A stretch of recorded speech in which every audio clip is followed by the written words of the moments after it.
S, வீடு, schools, hotels, store room இங்கெல்லாம் partition wall கட்டணும்னாலும் இப்போ பில்டிங் ஓனர்ஸோட first choice Renocon Rapid Wall Panels. 26 வருட நம்பிக்கை, லட்சக்கணக்கான சந்தோஷ திருமணங்கள். கல்யாணம்னாலே தமிழ் மேட்ரிமோனி தான். No compromise. உங்க சைடுலயும் எங்க சைடுலயும். It's a GT promise. GT Holidays, South India's #1 travel brand. யார் வாயில் பார்த்தாலும் ஸ்டாலின் தொடரட்டும், தமிழ்நாடு வெல்லட்டும்ங்கிறாங்க. ஆனால் யதார்த்தம் என்னன்னு பார்த்தீங்கன்னா, அவர்களுடைய தேர்தல் அறிக்கையில் ஒன்றுமே இல்லை. 8000 ரூபா மேட்டர் மட்டும்தான் இருக்குது. மற்ற எல்லாம் இவருடைய திட்டத்தினுடைய தொடர்ச்சி தான். 1000 ரூபா கொடுத்தா 2000 ரூபா, மற்றபடி பெருசாக இது கிடையாது. ஆனால் இந்த சைடு ரொம்ப இருக்குது. திமுகவில் என்ன செய்ய முடியுமோ அதுதானே சார் தேர்தல் அறிக்கையாக சொல்லியிருக்காங்க. 3 சிலிண்டர் இலவசம்னு ஏடிஎம்கே சொல்லியிருக்காங்க. அது வந்து எப்படி சார் இலவசமாக கொடுக்க முடியுங்கிற கேள்வி நமக்கு இருக்குல்ல. சொன்னதை செய்கிறாரா இல்லையான்றது அடுத்த தேர்தலில் அவர் அனுபவிப்பார். ஆனால் செய்ய முடியதான் சொல்லணும்னா இப்போ எதுக்கு 525 வாக்குறுதி கொடுத்தீங்க? மாதந்தோறும் மின் கட்டணம் சொன்னீங்களா, செஞ்சீங்களா? கல்வி கடன் ரத்துன்னு சொன்னீங்களா, செஞ்சீங்களா? இந்த மாதிரி ஒவ்வொரு விஷயமும் கிட்டத்தட்ட 84% நிறைவேற்றலைன்னு நான் சொல்ல, புக்காவே போட்டு கொடுத்துட்டாரு அன்புமணி. 5 ஆண்டு காலமாக டெம்ப்ளேட் மாதிரி ஊர்ந்து போனார், தவழ்ந்து போனார் அப்படின்னு உதயநிதி பேசிக்கிட்டே இருக்காரு. ரொம்ப டீசெண்டாலாம் சொல்லி பார்த்தாரு. தம்பி, நான் அப்பா வயசு எனக்கு அப்படின்னாரு. என் அனுபவம் தான் உங்கள் வயசு. அனுபவம் உங்கள் வயசு. அதை மறுபடியும் உங்கள் அனுபவம் எங்களுக்கு கிடையாது சொன்னாரா இல்லையா? அவர் பார்த்தாரு, உன் பாணியிலே பதிலடி கொடுத்தா தான் உங்களுக்கு புரியும் போலன்ட்டு அவரும் இறங்கிட்டார். அடிக்க ஆரம்பிச்சோன்னா எல்லாரும் குய்யோ முறையான்னு கத்த ஆரம்பிச்சு. டிவிக்கே ஒன்றும் இல்லை, 5 சீட்டு ஜெயிச்சா பெரிய விஷயம். அப்போ இந்த விஜய் வாக்குகிற வாக்குகள் திமுகவுக்கு பாதகமாக அமையும். திமுகவுடைய கோர் ஓட்டு ஏடிஎம்கே சாதகமாக அமையும். ஆரம்பத்தில் பார்த்தீங்கன்னா 70 சீட்டு 80 சீட்டு தான் என்டிஏ சொன்னாங்க. 160 170 சீட்டு டிஎம்கே சொன்னாங்க. இப்போ இது இப்படி இறங்கி ஈக்குவலாகி மேலே ஏறிச்சு. ஓகே, அப்போ அவங்க கிட்டத்தட்ட 60-70 சீட்டு இறங்கியிருக்காங்க. அப்போ இது போக போக பிரச்சாரத்தில் இன்னும் கொஞ்சம் என்டிஏக்கு ஏறும். அவங்க விருப்பப்பட்ட நம்பரும் கிடைக்கல, அவங்க விரும்பி கேட்ட தொகுதிகளும் கிடைக்கல. இது பாஜகவுக்குள்ள ஒரு புகைச்சலை ஏற்படுத்தியிருக்கு போல இருக்கே சார். நீங்கள் மதுரை தெற்குன்னா அவங்க கேட்ட தொகுதி தானே, சாத்தூர் நல்ல தொகுதி தானே, அவினாசின்னா சாதாரண தொகுதியா, கோவை வடக்கு சாதாரண தொகுதியா, மயிலாப்பூர்னா சாதாரண தொகுதியா, மொடக்குறிச்சின்னா கிட்டத்தட்ட 10லேருந்து 12-13 சீட்டு ஜெயிக்கிற அளவுக்கு தான் அவங்க தொகுதி வாங்கியிருக்காங்க. ஹெலிகாப்டர் யூஸ் பண்ண வேண்டிய ஒருத்தர் எனக்கு என்னென்னு கூத்தடிச்சிக்கிட்டு இருக்காரு. யார் சார் சொல்கிறீங்க? விஜய் ஜான் பிடியில் இருக்கார். கட்சி இது பிடியில் இருக்குது. ஓவரால் பிரச்சாரம் அதை அர்ஜுனா பிடியில் இருக்குது. அப்போ மொத்தத்தில் இந்த 3 பேரும் சேர்ந்து முடிச்சு விட்டாங்க. சிஎம், அதுக்கப்புறம் எதிர்கட்சி தலைவர் 2 பேருமே வந்து ஏஜ் ஃபேக்டர் அவங்களுக்கு. அவங்களே தினமும் களத்தில் நிற்கிறாங்க சார். ஒரு நாளைக்கு 5 பாயிண்ட்ல எடப்பாடி பேசுகிறாரு. சிஎம் அதே போல் 3-4 பாயிண்ட்ல வந்து சிஎம் பேசுகிறாரு. அவங்களாலே முடிகிற போது விஜய்க்கு என்ன சார் கேடுங்கிற கேள்வி எல்லாருமே கேட்குறாங்க சார். அதுதான் எலைட் அரசியல் நான் சொன்னேன். அவருக்கா நான் எதுவும் கஷ்டப்பட மாட்டேன், ஆனால் நான் முதலமைச்சர் ஆகணும். யாராவது திருநெல்வேலி தூத்துக்குடி போயிட்டு கன்னியாகுமரி போகாமல் இங்கே திரும்பி வருவாங்களா? மறுபடியும் கன்னியாகுமரி போவாங்களா? இந்த ரூட்டை எந்த பைத்தியக்காரன் போட்டு தருவோம்? செங்கோட்டையும் கூட போட்டு தர மாட்டார். ஏன்னா ஒரு ரூட்டு போட்டால் ஒரு கில்லாடி எப்படி போடுவார்னு எல்லாருக்குமே தெரியும். அவரெல்லாம் ஒதுக்கி ஓரம் கட்டி ரொம்ப நாள் ஆச்சு, ரொம்ப மாதம் ஆச்சு. ஓ, எத்தனை சீட்டு சார் ஜெயிக்க வாய்ப்பு இருக்குது? 3லேருந்து 5 ஜெயிச்சா பெரிய விஷயம் நினைக்கிறேன். 3 to 5 தான். நீங்கள் சொல்லுங்கள், யார் ஜெயிப்பான்னு சொல்லுங்கள். விஜய் ஜெயிப்பார், செங்கோட்டையன் ஜெயிப்பார். எப்படிங்க? கோபியில் தொடர்ச்சியாக ஜெயிச்சிருக்காருல்ல சார். தொடர்ச்சியாக ஜெயிச்சது அதிமுகவில் ரெட்டை இலைக்கு. அந்த சைடெலாம் ரெட்டை இலைக்கு நல்ல வேல்யூ இருக்குது. செங்கோட்டை எப்படி ஜெயிப்பார்? ஆதனையர்களுக்கு அன்பு வணக்கம். இன்று நம்மோடு மூத்த பத்திரிகையாளர் திரு அப்துல் முத்தலீஃப் இருந்துள்ளார். வணக்கம் சார். வணக்கம். ஒரு நீண்ட நாள் கழித்து சந்திக்கிறோம். நீங்கள் தான் வெளியூர் போயிட்டீங்க, சர்வேலாம் போயிட்டீங்க போல். ஆமாம் சார். சார், களம் எப்படி சார் இருக்குது? தேர்தலுக்கான நாள் ரொம்ப ரொம்ப கம்மியாக இருக்குது. கிரவுண்டு எப்படி இருக்குது? உங்களுடைய அனுபவத்தின் வாயிலாக இந்த எலெக்ஷன் எப்படி போக வாய்ப்பு இருக்குது? இது ஒன் சைடட் எலெக்ஷன் பலரும் சொல்லிக்கிட்டு இருக்காங்க. உங்களுடைய பார்வை என்னவா சார் இருக்குது? ஒன் சைடட்னா திமுகவுக்கு ஆதரவான தேர்தல். பொதுவாக பார்த்தீங்கன்னா 2016 இருந்த மாதிரி ஒரு கள நிலவரம் வச்சிங்களா. அப்போ எப்படி திமுக பிரச்சாரத்தில் வலுவாக நமக்கு நாமேன்னு கொண்டு போனாங்களோ அந்த மாதிரி இந்த தடவை திமுக வந்து ஒரு மிகப்பெரிய பிரச்சாரத்தை கட்டவிழ்த்து விட்டுருக்காங்க. நீங்கள் வந்து இன்றைக்கி யார் வாயில் பார்த்தாலும் ஸ்டாலின் தொடரட்டும், தமிழ்நாடு வெல்லட்டும்ங்கிறாங்க. வரியை கொண்டு வந்து நம்ம காதுக்குள்ளே ஏற்றி விட்டாங்க. எங்கே போனாலும் டிவியை போட்டாலும் எதை போட்டாலும் நீங்கள் தப்பிக்கவே முடியாது. யூடியூபுக்குள்ளே போனால் ஏடிஎம்கே சம்மந்தப்பட்ட வீடியோ பார்த்தாலும் அதுக்கு முன்னாடி ஸ்டாலின் தொடரட்டும், தமிழ்நாடு வெல்லட்டும் அந்த பாட்டு தான் வந்து திட்டுறாங்க. என்ன இது ஃபுல்லாக அவர் பண்ணுவோம், நான் என்னமோ கொண்டு வந்து அவர் விளம்பரத்தை வாங்கி போட்ட மாதிரி. அப்போ இந்த மாதிரி விஷயங்கள் வந்து அவங்க பெருசாக கொண்டு போய் பண்ணுறாங்க. ஆனால் யதார்த்தம் என்னன்னு பார்த்தீங்கன்னா அவர்களுடைய தேர்தல் அறிக்கைன்றது பெருசாக செல்ஃப் எடுக்கலை. தேர்தல் அறிக்கையில் ஒன்றுமே இல்லை. 8000 ரூபா மேட்டர் மட்டும்தான் இருக்குது. மற்ற எல்லாம் இவருடைய திட்டத்தினுடைய தொடர்ச்சி தான். 1000 ரூபா கொடுத்தா 1500 ரூபா, 1000 ரூபா கொடுத்தா 2000 ரூபா, மற்றபடி பெருசாக இது கிடையாது. ஆனால் இந்த சைடு ரொம்ப இருக்குது. இவர்கள் ஏன் பண்ண முடியலன்னா பல விஷயங்கள் இவங்களுக்கு குற்ற உணர்வுனாலே பண்ண முடியல. இப்போ கல்வி கடன் ரத்து பண்ணுவோம் அப்படின்னா இவர்கள் இந்த தடவை கல்வி கடன் ரத்துன்றதை சொல்ல வரல. சிலிண்டருக்கு 100 ரூபா தரேன்னு சொல்லி செய்யலை. அதனால் 3 சிலிண்டர் அவர் சொல்கிறார், இவங்க ஒரு அட்லீஸ்ட் 2 சிலிண்டர் இலவசம்னு கூட சொல்ல வரல. அப்போ என்ன விஷயம்னா இதெல்லாம் சொன்னால் அந்த கேள்வி அந்த அதை ஞாபகப்படுத்துகிற மாதிரி ஆகிடும். அப்போ இவர்கள்ட்ட பேசுகிறதுக்கு இது கிடையாது. திமுகவில் என்ன செய்ய முடியுமோ அதுதானே சார் தேர்தல் அறிக்கையாக சொல்லியிருக்காங்க. 3 சிலிண்டர் இலவசம்னு ஏடிஎம்கே சொல்லியிருக்காங்க. அது வந்து எப்படி சார் இலவசமாக கொடுக்க முடியுங்கிற கேள்வி நமக்கு இருக்குல்ல. எப்படி கொடுக்க முடியுன்றது அவர் பிரச்சனை. சொன்னதை செய்கிறாரா இல்லையான்றது அடுத்த தேர்தலில் அவர் அனுபவிப்பார். ஆனால் செய்ய முடியாது தான் சொல்லணும்னா அப்போ எதுக்கு 525 வாக்குறுதிகள் கொடுத்தீங்க போன தடவை? 21. ரொம்ப கரெக்டாக சொல்கிறீங்க. அப்போ ஏன் கொடுத்தீங்க? மாதந்தோறும் மின்கட்டணம் சொன்னீங்களா, செஞ்சீங்களா? கல்வி கடன் ரத்துன்னு சொன்னீங்களா, செஞ்சீங்களா? இந்த மாதிரி ஒவ்வொரு விஷயமும் கிட்டத்தட்ட 84% நிறைவேற்றலைன்னு நான் சொல்லலை. புக்காகவே போட்டு கொடுத்துட்டாரு அன்புமணி. அதுக்கு வாதத்துக்கு கூப்பிட்டாரு, இவங்க போகல. அதனால் இவர்கள் வந்து தேர்தல் வாக்குறுதின்றது இந்த தடவையும் செல்ஃப் எடுக்கலை. எப்போவுமே திமுக அது ஒரு ப்ளஸ் பாயிண்ட்டு, பெரிய ப்ளஸ் பாயிண்ட்டு. போன தடவை அதானே ப்ளஸ் பாயிண்ட்டு. பெண்களுக்கு 1000, அதுதான் பெண்களுக்கு 1000 ரூபாய். என்னென்னா கதாநாயகன் காலை உடச்சி விட்டாங்க. ஹீரோ பெருசாக வந்தார், அப்புறம் ஒன்றும் இல்லை. அதனால் இந்த தடவை ஹீரோ வர முடியல, இன்டென்சிவ் கேர் யூனிட்டில் இருக்கார். அதனால் இவங்களால பெருசாக எடுப்படல. அதுக்கு பதிலாக என்ன பண்ணுறாங்கன்னா மத்திய அரசை எதிரியாக காட்டுற ஒரு வேலையை பண்ணுறாங்க. டெல்லி வெர்சஸ் தமிழ்நாடு. அதில் என்ன பண்ணுறாங்கன்னா ஒரு 5-6 விஷயம் டெம்ப்ளேட் இருக்கும்ல, நீட்டு, டீலிமிட்டேஷனு, ஒன் நேஷன் ஒன் எலெக்ஷனு, பொது சிவில் சட்டம், புதிய கல்விக் கொள்கை, நிதி தராது, இந்தி திணிப்பு, இதை எடுத்துக்கிட்டு முதல்வரை பேச வச்சு திரும்ப அதை பேச வைக்கிறாங்க. ஜோக் என்னன்னா 16ஆம் தேதி பார்லிமெண்ட்டு கூடுதில்ல. ஆமாம், பெண்களுக்கான இடஒதுக்கீடு டீலிமிட்டேஷன் அதில் வருதா? வரல.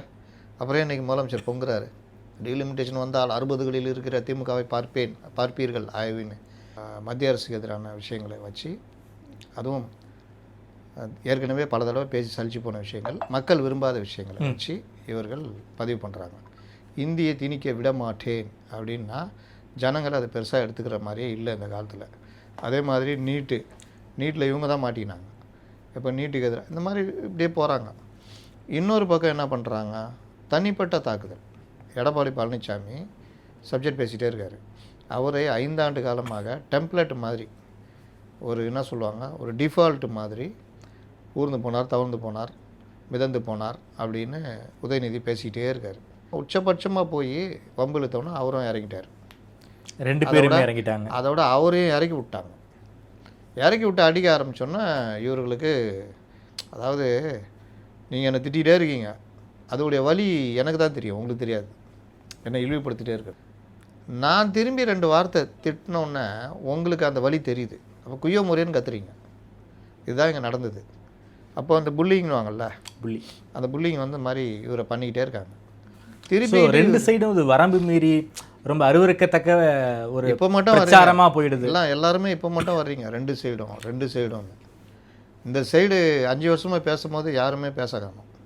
திருப்பி லைட்டாக அடித்தோன்னா 2 சைடும் என்னங்க இவர் இப்படி பேசுகிறாரு, இப்படிலாம் இன்னும் கொஞ்சம் பேர் எடப்பாடி இந்த மாதிரி பேசுகிறாரு, இது வந்து எப்படி? இப்போ இவ்வளோ நாளாக பேசுனது வரலை வெளியில்.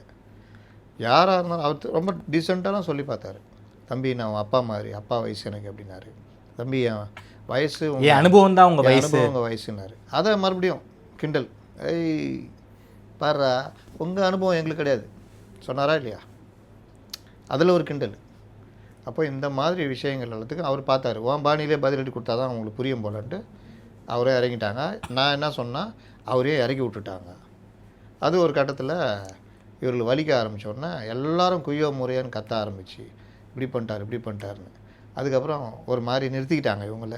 அப்போ அவர் வேலையை பார்க்க போயிட்டார். தேவையாது இந்த விஷயங்கள் திமுகவுடைய ரத்தத்தில் ஊர்னது. அது எம்ஜிஆர், காமராஜர் ஆரம்பித்து எம்ஜிஆர் ஆரம்பித்து அப்படியே வந்தது. 3வது விஷயம், இந்த மாதிரி ஆன்டி இன்கம்பன்சி இதெல்லாம் வரும்னு தெரிஞ்ச அதே நேரத்தில் ஏடிஎம்கேக்கு எதிராக, என்டிஏக்கு எதிராக ஒரு வலுவான கூட்டணியை காமிக்கணுன்றதுக்கு வர்றவங்களெல்லாம் கட்சிக்குள்ளே சேர்த்துட்டாங்க. அப்படி சேர்க்கறதுல ஒரு பெரிய மைனஸ் என்னென்னா பிரேமலதாவை சேர்த்தது 10 சீட்டு.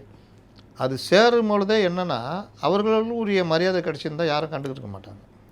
இருக்கிறதுலே பெரிய கட்சி 2.3% வச்சுருக்காரு திருமா, 2.5 வச்சுருக்குது சிபிஎம். திருமாவுக்கு 8 சீட்டு, சிபிஎம்முக்கு 5 சீட்டு, சிபிஐக்கு 5 சீட்டு. ஆனால் 0.5 அது கூட சொல்ல முடியாது, 0.43 வச்சுருக்கிற பிரேமலதாவுக்கு 10 சீட்டு ஒரு ராஜ்யசபா. அப்போ என்ன ஆகுதுன்னா ஒரு மனத்தாங்கல், மன வருத்தம். உங்களுக்காக 5 வருஷம் நாங்கள் இருக்கிறவங்க பேரை கெடுத்துக்கிட்டோம், மதிப்பை கெடுத்துக்கிட்டோம், மரியாதை கெடுத்துக்கிட்டோம், எங்கேயும் நீங்கள் வாங்க வேண்டிய அடியை நாங்கள் வாங்கிட்டோம், எங்கேயும் போகாமல் நாங்களே கதவு மூடிக்கிட்டோம். இப்படிலாம் பண்ணதுக்கு கிடைச்ச மரியாதை சீட்டு குறைப்பு இது. ஆனால் நேரடியாக வெளியில் சுற்றி உங்களை 5 வருஷம் திட்டிட்டு எல்லாம் பண்ணிவிட்டு உள்ளே வந்தால் அவங்க 10 சீட்டு மதிப்போட ராஜ்யசபா 10 சீட்டு கொடுக்குறீங்கன்னா எப்படின்றத அதை கூட இப்போ சொல்ல முடியாத அடிமைத்தனத்தில் நாங்கள் இருக்கிறோம். எனக்கு என்ன நடந்தது, கொடுமை நடந்ததுன்னு சொல்கிறவங்கள கூட நான் இல்லை. அப்படி தான் அந்த கூட்டணி கட்சிகள் இருக்காங்க. இது ஒரு பார்ட்டு. அப்போ பிரேமலதா வந்தது இல்லாமல் அதுக்குள்ளே வந்த சர்ச்சைகள் இருக்குல்ல. இப்போ திருமாவளவன் அறிமுகப்படுத்துகிறார் எம்ஆர்கே பன்னீர்செல்வம் அப்படின்றப்போ அவர் எந்திரிச்சு கும்பிட்றாரு. இவங்க தோரணோட உட்காந்து சிரிச்சிக்கிட்டு இருக்கிறாங்க. அதற்கு பிறகு அவங்க என்ன சொல்கிறாங்கன்னா, நான் அப்படி எந்திரிச்சிருக்கணும், அந்த நேரத்தில் எனக்கு அது தோணலை, சிஎம் தானே பண்ணுவார் அப்படின்ற மாதிரி இது பண்ணேன், அப்படி கூட சொல்ல. அவங்க திருமாவளவன் வந்து என்கிட்ட சொன்னார், சிஎம் தான் அறிமுகப்படுத்தணும், நான் வந்து அறிமுகப்படுத்திட்டேன், தப்பாக நினச்சிக்காதீங்கன்னு சிஎம் இவர் திருமா வந்து பிரேமலதாட்ட மன்னிப்பு கேட்ட மாதிரி அவங்க சொல்கிறாங்க. அப்போவும் அவர்கள் செயலை அவங்க வந்து நியாயப்படுத்துகிறாங்க. கரெக்டாக இது எல்லாமே கட்சிக்குள்ளே விசிகாரருக்கு கொதிப்பை ஏற்படுத்தி பேனர்லாம் பிடிச்சிட்டாங்க. அதே மாதிரி அங்கேயும் நடக்குது. இதே மாதிரி கூட்டணி கட்சி காங்கிரஸுக்கும் திமுகவுக்கும் பெரிய குத்துவெட்டு. இது எல்லாம் சேர்ந்து இவர்கள் பண்ண இந்த விஷயங்கள்லாம் ராகுல் காந்திக்கு சரியான கடுப்பு. ராகுல் காந்தி முறுக்கிட்டு நிற்கிறார், பிரச்சாரத்துக்கு வரமாட்டேங்கிறாரா சார்? வரமாட்டேன்றாரு. இன்னும் ஒரு வாரம் இருக்குது, வந்தால் கூட இந்த கன்னியாகுமரி ஏதாவது பண்ணிட்டு போயிடுவார்னு நினைக்கிறேன். அப்போது ராகுல் காந்தி இந்த அளவு கோபமாக இருக்கிறதுனா காரணம் தாவேகாவுக்கு போகிறத ஓவர்டேக் பண்ணி இவருடைய சாமர்த்தியத்தை காமிச்சு இழுத்து உள்ளே போட்டது. இது எல்லாம் சேர்ந்து இந்த கூட்டணி அந்த அளவுக்கு ஒரு முறுக்கிட்டு இருக்குது. இந்த நேரத்தில் இவர்கள் வந்து நீங்கள் சொன்ன மாதிரி ஒன் சைடாக சொல்கிறாங்க அப்படின்னு. ஒன் சைடாக சொல்கிறதெல்லாம் பார்த்தீங்கன்னா ஏதோ கருத்து கணிப்பு எதுவும் கிடையாது. நீங்கள் கருத்து கணிப்புலாம் எடுத்து யாரும் பார்த்தீங்கன்னா இப்போ இந்தியா டுடே எடுக்கிறாங்க, நியூஸ் எடுக்கிறாங்க, சி ஓட்டர்ஸு மற்ற எடுக்கிறான்னு பார்த்தீங்கன்னா 3% 5% என்டிஏ மேலே இருக்குன்றாங்க. டிவிக்கே ஒன்றும் இல்லை, 5 சீட்டு ஜெயிச்சா பெரிய விஷயம். அப்போ இந்த விஷயங்கள்லாம் என்ன ஆகுதுன்னா, நான் ஏற்கனவே சொல்லிக்கிட்டு இருக்கிறேன், விஜய் வாக்குகிற வாக்குகள் திமுகவுக்கு பாதகமாக அமையும், திமுகவுடைய கோர் ஓட்டு ஏடிஎம்கே சாதகமாக அமையும், இப்படி போகும்னு சொன்னேன். அது நடக்குதா? அப்போ 110 to 100 to 110 இந்த மாதிரி, 110 to 120 இந்த மாதிரி நெக் டு நெக்கில் இருக்காங்களா சார்? நெக் டு நெக்குன்னு கூட சொல்ல முடியாது. நீங்கள் இப்படி இருந்து வந்தது, இப்படி இருந்து இப்படி ஏறி இருக்கு. ஓகே, இன்னும் இது ஏறும். நீங்கள் ஆரம்பத்தில் பார்த்தீங்கன்னா 70 சீட்டு 80 சீட்டு தான் என்டிஏ சொன்னாங்க, 160 சீட்டு டிஎம்கே சொன்னாங்க. இப்போ இது இப்படி இறங்கி ஈக்குவலாகி மேலே ஏறிச்சு. ஓகே, அப்போ அவங்க கிட்டத்தட்ட 60-70 சீட்டு இறங்கியிருக்காங்க. அப்போ இது போக போக பிரச்சாரத்தில் இன்னும் கொஞ்சம் என்டிஏக்கு ஏறும். ஏன்னா என்டிஏட்ட இவங்க என்னென்ன சொன்னாங்களோ அது எதுவுமே அங்கே இல்லை. பெரிய தகராறு அது இருக்குது, ஆனால் வெளியே அமைதியாக இருக்காங்க. பாஜகவிலே அவ்வளவு பிரச்சனை இருக்குது, ஆனாலும் காங்கிரஸ் மாதிரி வெளியே வந்து கோஷம் போடாமல் அமைதியாக இருக்காங்க. பாஜக இன்னும் பல இடங்களில் வேலை செய்யலை. ஆனால் ஏடிஎம்கேக்கு ப்ளஸ் பாயிண்ட் என்னென்னா பாமக 2 பேரும் களத்தில் வெயிட்டாக இருக்காங்க. நல்ல தொகுதிகளை வாங்கியிருக்காங்க. 2 பேர்னால பல தொகுதியில் அதிமுக வெல்றதுக்கும் வாய்ப்பு இருக்குது. சார் நீங்கள் சொன்ன மாதிரி அமமுக அதே போல் பாமக இடமும் நல்ல இடமும் வாங்கியிருக்காங்க, தொகுதிகளும் அவங்க விருப்பப்பட்ட தொகுதியில் கொடுத்துருக்காங்க. இது ஆனால் பாஜகவுக்கு நடக்கலை. அவங்க விருப்பப்பட்ட நம்பரும் கிடைக்கல, அவங்க விரும்பி கேட்ட தொகுதிகளும் கிடைக்கல. இது பாஜகவுக்குள்ள ஒரு புகைச்சலை ஏற்படுத்தியிருக்கு போல இருக்கே சார். அந்த மாதிரி கிடையாது. பாஜகவுக்கு நீங்கள் மதுரை தெற்குன்னா அவங்க கேட்ட தொகுதி தானே, சாத்தூர் நல்ல தொகுதி தானே, அவினாசின்னா சாதாரண தொகுதியா, கோவை தெற்குன்னா சாதாரண தொகுதியா, மயிலாப்பூர் கோவை வடக்கு மயிலாப்பூர்னா சாதாரண தொகுதியா, மொடக்குறிச்சின்னா இதுவே நான் சொன்னதுலேயே 6 தொகுதி வருது. கிட்டத்தட்ட 10லேருந்து 12 13 சீட்டு ஜெயிக்கிற அளவுக்கு தான் அவங்க தொகுதி வாங்கியிருக்காங்க. மீதி 27ல் அவங்க வந்து அவங்கள்ட்ட வேட்பாளர் இல்லை, ஸ்ட்ராங்கான வேட்பாளர் கிடையாது. எல்லாவற்றிற்கும் மேலே எடப்பாடி, டிடிவி, அன்புமணி ஸ்ட்ராங்காக பிரச்சாரத்தில் சுற்றிக்கிட்டு இருக்கிறாங்க. எங்கே போனார் நயினார் நாகேந்திரன்? அண்ணாமலை இப்போ தான் ஆரம்பிச்சிருக்காரு.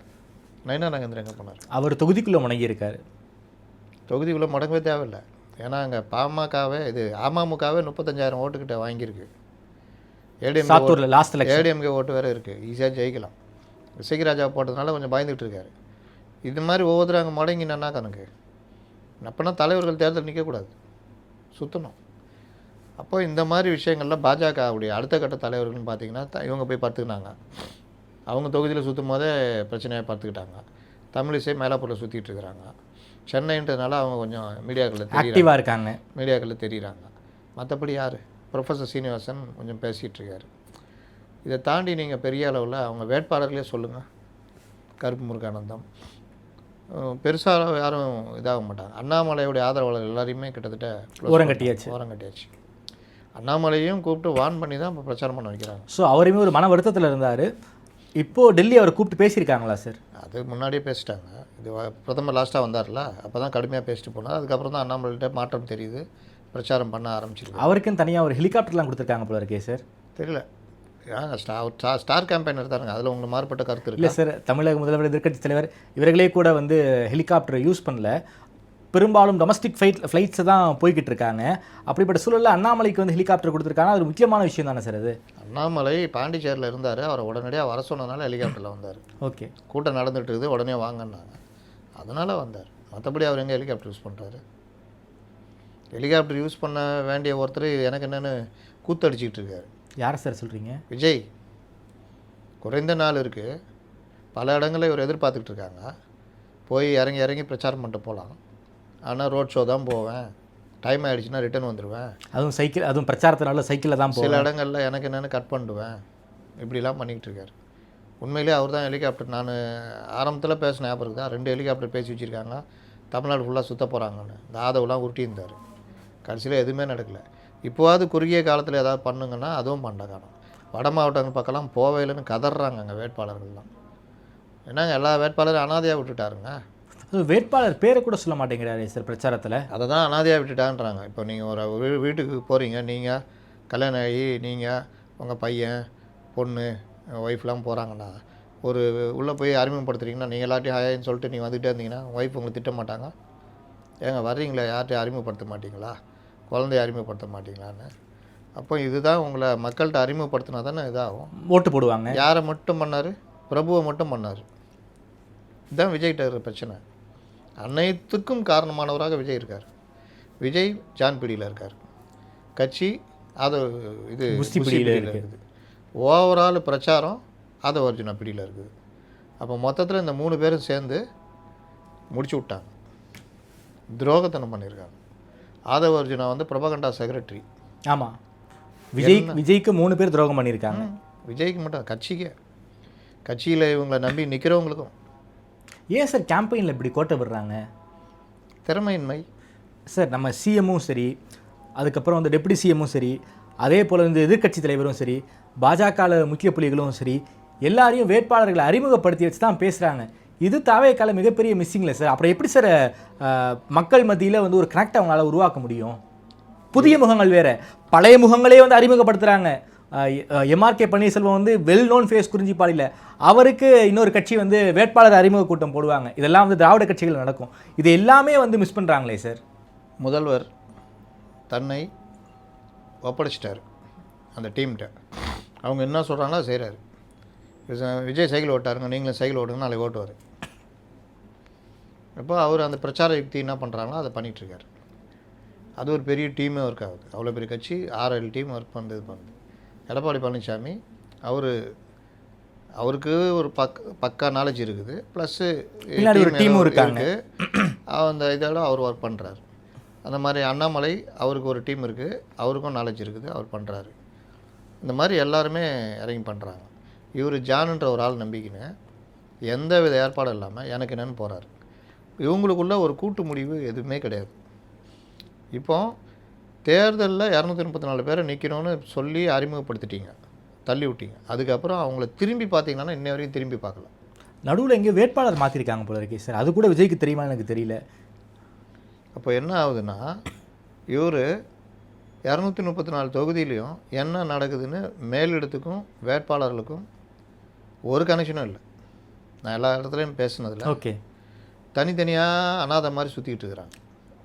வேட்பாளர்களே நிதி உதவியோ நிதி தேடலோ இல்லை மாவட்ட செயலாளர் நிர்வாகிகள் ஒத்துழைப்பு இல்லைன்னா அதுவோ, இல்லைன்னா வேறு என்ன பண்ணலான்ற ஐடியாவோ, இல்லை ப்ரொபகண்டா என்ன பண்ணணுன்றதோ எதுவுமே இல்லை.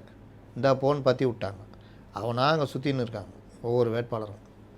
இதில் என்ன கொடுமைன்னா, அதிமுகவில் செல்வாக்கு அந்த சீட்டு கொடுக்கலாம், நீங்கள் வந்துட்டு இங்கே வந்தால் மாவட்ட செயலாளர் அவனும் கண்டுக்க மாட்டேங்கிறான். சீட்டு வாங்கிட்டு பார்த்துக்கோ அப்படின்னு. இவர்களா விஜய் ஜெயிக்க வைக்க போகிறாங்க? விஜய் என்ன சொன்னார்? இல்லை இவங்களுடைய கொள்கை என்ன? 234 தொகுதிகள்லையும் விஜய் தான் வேட்பாளர். இவங்களுடைய கொள்கை என்ன? இவங்களுடைய நோக்கம் என்ன? விஜய் முதல்வர் ஆகணும். அதுக்கு என்ன நடக்கணும்? களத்தில் வேலை பார்க்கணும். என்ன நடக்கணும்?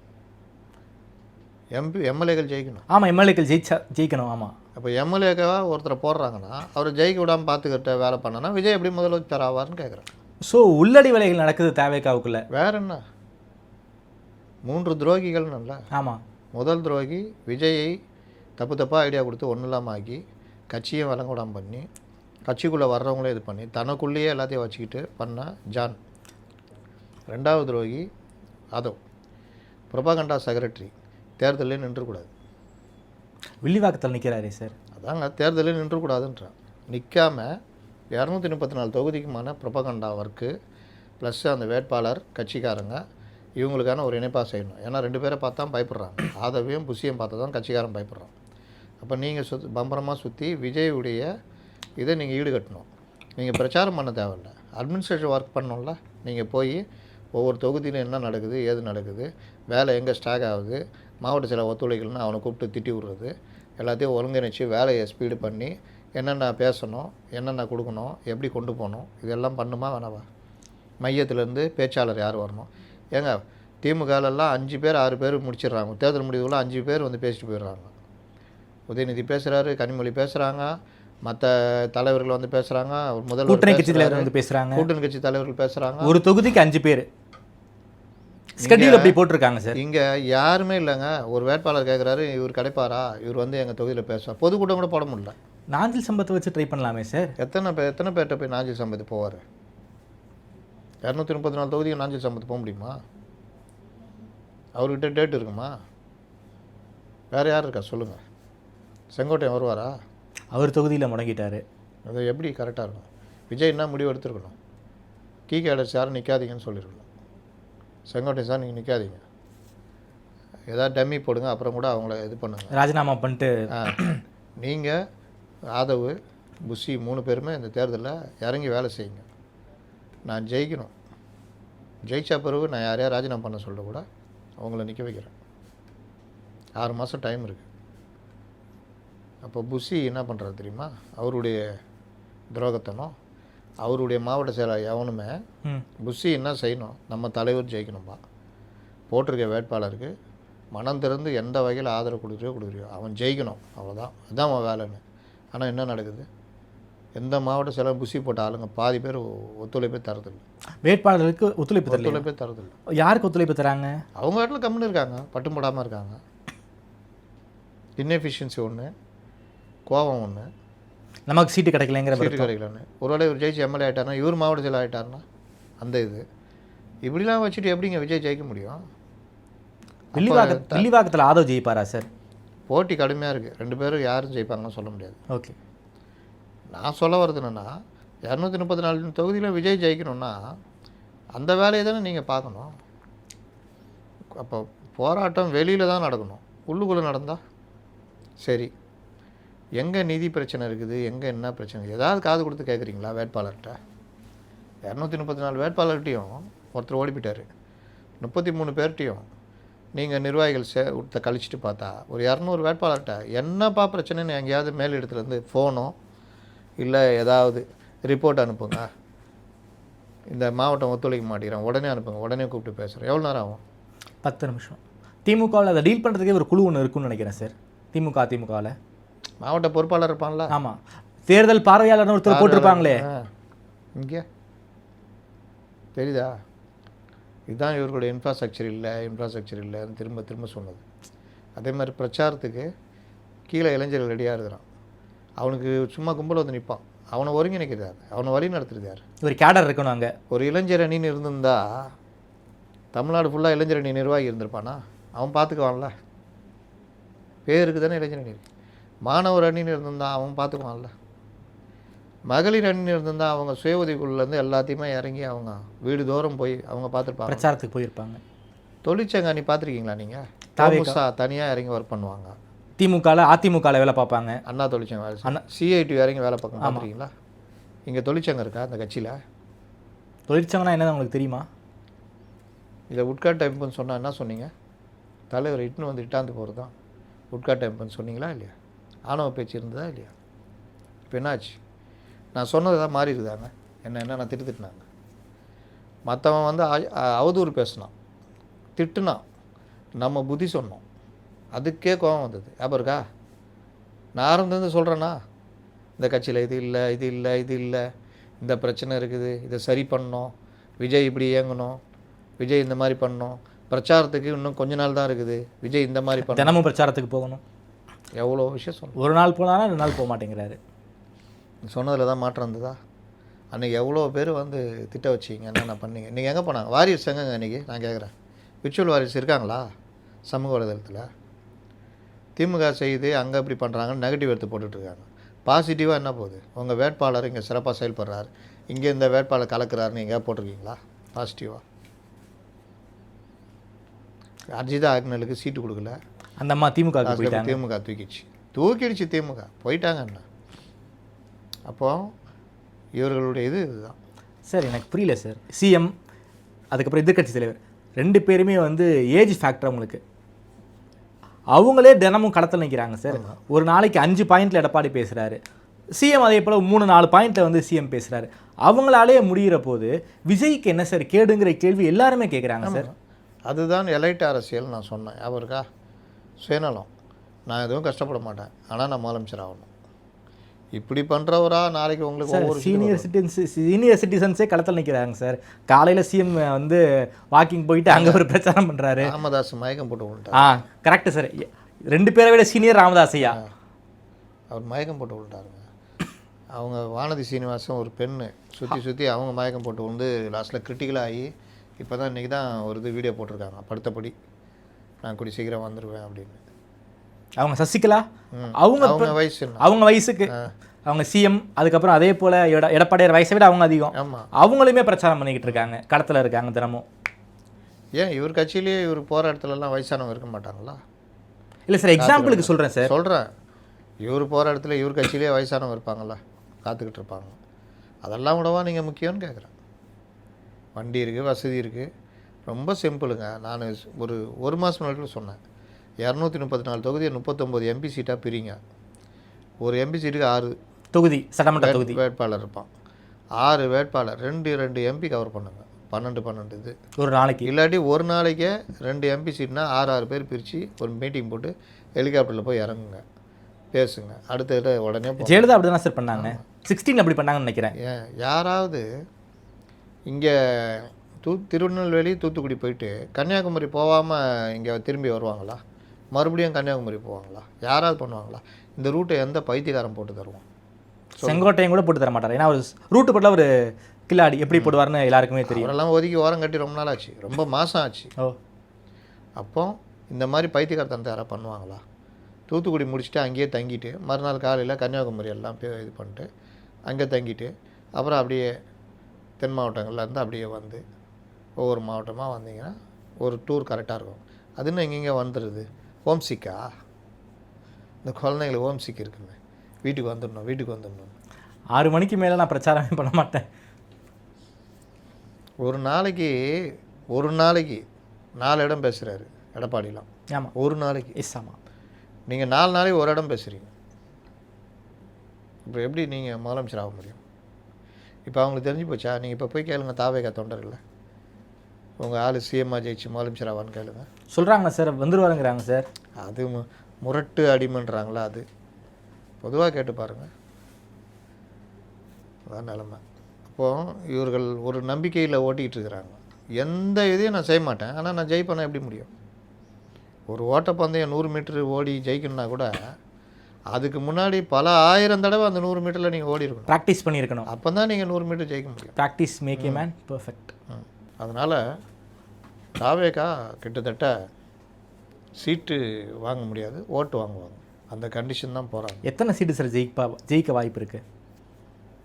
3லேருந்து 5 ஜெயிச்சா பெரிய விஷயம் நினைக்கிறேன்.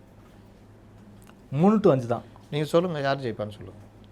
விஜய் ஜெயிப்பார், செங்கோட்டையன் ஜெயிப்பார். செங்கோட்டையன்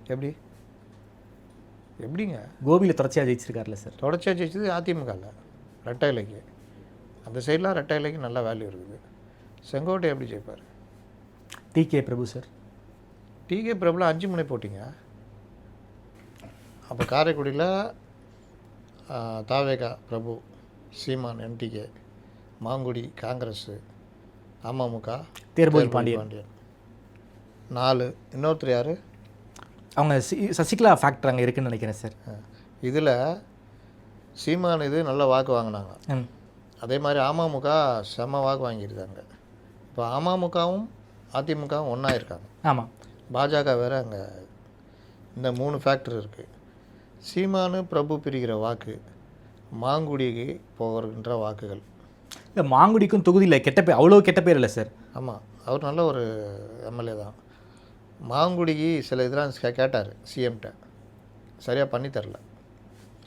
மாங்குடி உடைய வாக்குகள் இருக்குல்ல, சிறுபான்மையினர் வாக்குகள், அதெல்லாம் பிரபு பிரிச்சுக்கோப்பில்.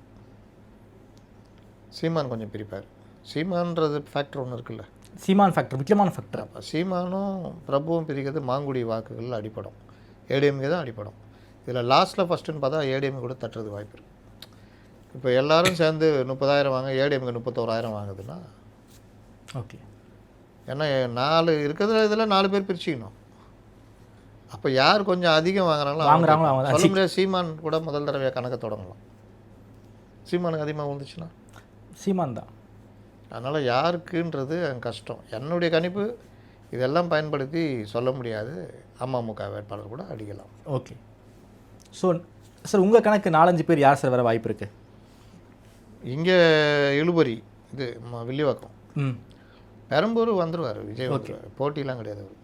வில்லிவாக்கம் இது திருச்சி கூட சொல்ல முடியாது, எப்படி ஆகும்னு சொல்ல முடியாது.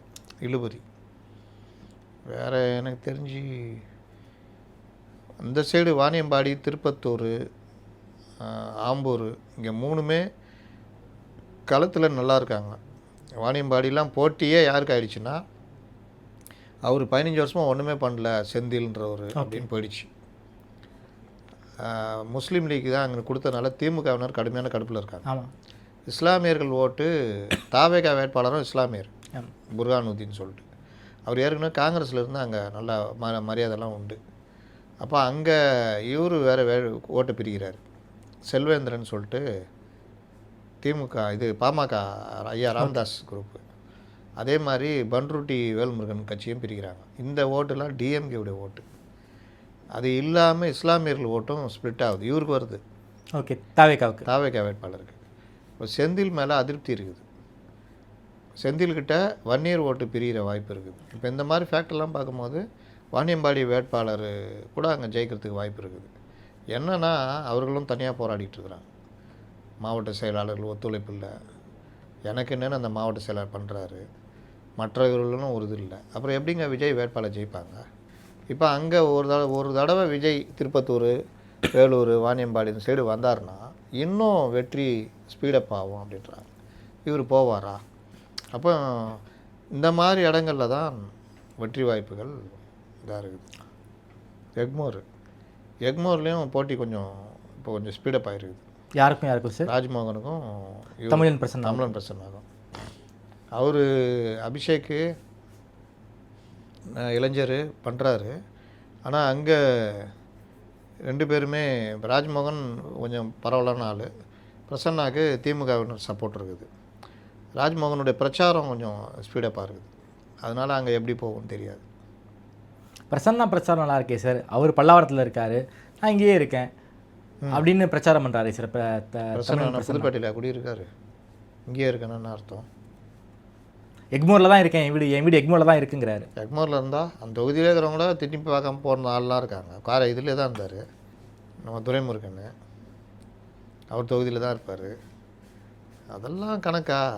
நீங்கள் இளைஞர்கள் இஸ்லாமியர்கள் அதிகம் வசிக்கிற பகுதி, அதில் இளைய சமுதாயத்தினர் முழுசுமே தாவேக்கா அப்படின்ற மாதிரி, குடிசை பகுதி மக்கள் இந்த மாதிரி. அதனால் நான் சொல்ல வர்றது டஃப்பாக இருக்குதுன்ற. ஓகே ஓகே, யாருக்கு வரும் தெரியாது. இவங்க 2 பேரும் ஓட்டை பிரித்து லாஸ்ட்டில் அபிஷேக் ஜெயிக்க விட்டாங்கன்னா. ரொம்ப நன்றி சார். தமிழ்நாடு அரசியல் பற்றின பல்வேறு கேள்விகளுக்கு ரொம்ப அறிவாக பதில் சொல்லியிருக்கீங்க. குறிப்பாக தாவேக்காவில் என்ன நடக்குது அப்படிங்கிறத பற்றி ரொம்ப அறிவாக பேசியிருக்கீங்க. நேரம் கொடுத்து பேசிய நன்றி முத்துலிப் சார். நன்றி.